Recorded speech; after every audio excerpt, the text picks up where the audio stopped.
做 Swastika 嘅曲十字，日後就成為納粹黨嘅黨徽。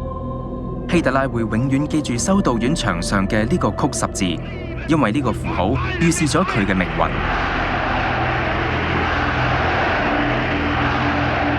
幾百年嚟，曲十字都係印度嘅吉祥符號，代表人性永恆嘅變化。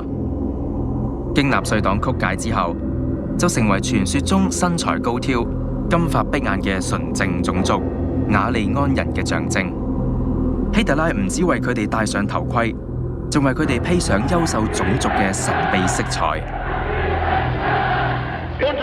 德國嘅男仔一定要生得瘦削，四肢修長，好似脫兔咁敏捷，皮革一樣咁堅韌，仲好似鋼鐵咁堅硬。我哋決心創造新嘅種族，